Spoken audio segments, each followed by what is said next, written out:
बघा, आपल्या देशामध्ये आदरणीय प्रधानमंत्री नरेंद्र मोदी साहेबांनी 2014ला आयुष मंत्रालयाची स्थापना केली आणि तेव्हापासून हा आयुर्वेदा दिवस आपल्या देशामध्ये साजरा केला जातो। पण पूर्वी हा दिवस आपल्या दिवाळीमध्ये येणारी जी धनतेरस आपण ज्याला म्हणतो त्या दिवशी आयुर्वेदा दिवस साजरा केला जायचा। पण आपली दिवाळी ही तिथीनुसार येत असल्यामुळे दरवर्षी याची तारीख बदलल्या जाते, म्हणून त्याची एक तारीख किंवा दिवस फिक्स असायला पाहिजे। म्हणून 23 सप्टेंबर ही तारीख आता या वर्षीपासून निश्चित करण्यात आलेली आहे। तिचं लॉन्चिंग गोवा येथील आपल्या जे ऑल इंडिया आयुर्वेद इन्स्टिट्यूट आहे आपलं, त्याच्यामध्ये आपण लॉन्चिंग करणार आहोत आणि त्याच्यामध्ये अनेक प्रोग्राम आम्ही त्याच्यामध्ये घेतलेले आहे। आणि या वर्षीची आयुर्वेदा दिवसाची जी थीम आहे की Ayurveda for people and planet, म्हणजे वनस्पतीपासून तर लोकांपर्यंत आयुर्वेद कसं उपयुक्त आहे किंवा आयुर्वेदातून कसे चांगलं त्यांना उपचार होऊ शकतात, ही थीम त्याच्यामध्ये निवडलेली आहे की सगळ्या विश्वाचं कल्याण आयुर्वेदाच्या माध्यमातून कसं करता येईल यासाठी आम्ही आता या आयुर्वेदा दिवसाच्या माध्यमातून प्रचार प्रसार करणार आहोत। सर, एक राजकीय प्रश्न आहे। आनंद दिघे तुमच्या सगळ्या पक्षाचे तुम्ही त्यांना प्रमुख मानता किंवा तुमचं आधारस्तंभ आहे किंवा मार्गदर्शक आहेत असं तुमचा पक्ष म्हणतो। बरोबर। त्याच आनंद दिघेंवरती संजय राऊत असं म्हणतात की आनंद दिघेंनी कधीच त्यांच्यावरती टाळा लागला तरी त्यांनी शेपूट घातलं नाही, ते जेलमध्ये जाऊन आले पण ते कधी मातोश्रीशी त्यांनी गद्दारी केली नाहीये आनंद दिघेंनी।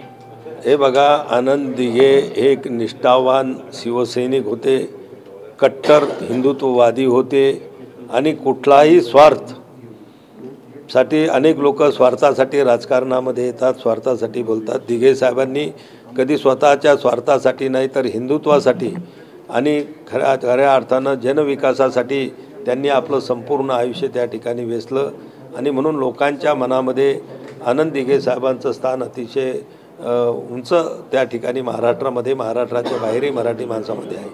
पण त्या काल ज्या नालायक संजय राऊतांनी बाळासाहेबांच्या सोबत यांचा फोटो का अशा प्रकारचं जे वक्तव्य केलं, तर त्या संजय राऊताला माझा विचार आहे की मग बाळासाहेबांच्या फोटोसोबत उद्धव ठाकरेचा फोटो का लावला जातो आणि त्यातल्या त्यात आदित्य ठाकरे की ज्याचं शिवसेनेसाठी कवडीचं सुद्धा योगदान नाही, अशा आदित्यचा सुद्धा फोटो बाळासाहेबांसोबत लावला जातो। तर मग उद्या ते संजय राऊत हे फोटो हटवणार आहेत का? बाळासाहेबांचं महत्त्व हे अनन्यसाधारण आहेत। बाळासाहेबांची बरोबरी कोणी करू शकत नाही। बाळासाहेब आमच्या सगळ्यांचं श्रद्धास्थान आहेच, पण आनंद दिघे साहेबांचंही काही असं काम कमी नव्हतं की त्यांनी हिंदुत्वासाठी चांगलं काम केलं, म्हणून धर्मवीर पदवी ही लोकांनी त्यांना त्या ठिकाणी दिलेली होती। आणि म्हणून संजय राऊत हा जो वायफळ बडबड त्या ठिकाणी करतो, मला वाटते त्यांनी असे मुद्दे आणि अशा आनंद दिघेसारख्या एका महान पुरुषाच्या बाबतीमध्ये वक्तव्य करणं खरोखर हे अतिशय निंदनीय आहे आणि म्हणून जागोजागी त्यांचा निषेधही लोक करत आहेत। नाही, हे बघा, आपल्या महाराष्ट्राची संस्कृती, महाराष्ट्रातल्या राजकारणाचा दर्जा हा आपल्या याच्यामध्ये अतिशय उंच त्या ठिकाणी आहे आणि म्हणून प्रत्येकाने बोलताना कोणाच्या भावना दुखावणार नाहीत किंवा कोणत्याच्या कुटुंबियावरती काही चुकीच्या पद्धतीनं शब्दाचा वापर जर होत असेल तर निश्चित याचं समर्थन कोणीही करणार नाही। मी सुद्धा त्या गोष्टीचं समर्थन करणार नाही।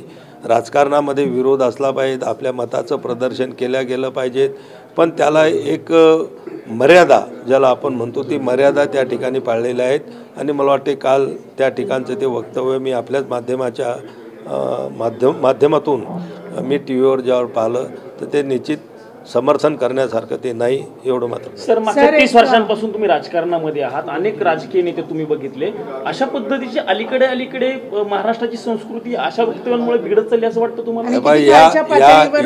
या सगळ्याला जर कोणी जबाबदार असेल की मी महाराष्ट्राच्या राजकारणामध्ये गेल्या 35-36 वर्षापासून मी काम करतो, पण इतका या राजकारणामधल्या बोलण्याचा, भाषाचा आणि वागण्याचा दर्जा खालावलेला नव्हता।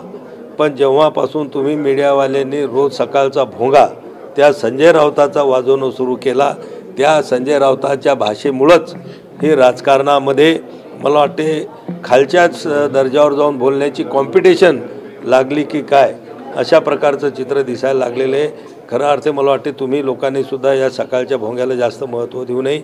आपल्या महाराष्ट्राची संस्कृती महान आहे, संस्कार चांगले आहेत, अनेक महाराष्ट्राचा नाव लौकिकी चांगलं आहे. सर, तुम्ही 10व्या आयुर्वेद दिवसाला घेऊन आता प्रेस कॉन्फरन्स घेतली. सांगितलं की ॲलोपॅथी आणि आयुर्वेदिक हे एकत्रित यावं. तिथेच मार्ड जे आहे ते स्ट्राईक करत आहे महाराष्ट्रामध्ये. वेगळ्या ज्या दुसऱ्या सगळ्या मेडिकल फाउंडेशन आहे ते स्ट्राईक करत आहेत आणि होमिओपॅथी आणि आयुर्वेदाच्या अगेन्स्ट आहेत. नाही, हे बघा, त्यांचा जो स्ट्राईक किंवा मुद्दा आहे तो आयुर्वेदाच्या आणि आयुषच्या विरोधामध्ये त्यांचं आंदोलन नाही आहे. त्याच्यामध्ये मला वाटते महाराष्ट्र सरकारनं जे काही निर्णय घेतलेला आहे, होमिओपॅथीच्या डॉक्टरांना काही ॲलोपॅथीमध्ये थोडीफार प्रॅक्टिस करण्याच्या संदर्भात एका लहान मोठ्याच्या आजारावर त्याच्यासाठी जो निर्णय घेतलेला आहे त्या निर्णयाच्या विरोधात या लोकांचं आंदोलन चालू आहे. ते आयुर्वेद, होमिओपॅथी, आयुष याच्या विरोधामधलं IMAचं आंदोलन नाही. Thank you sir. थँक्यू.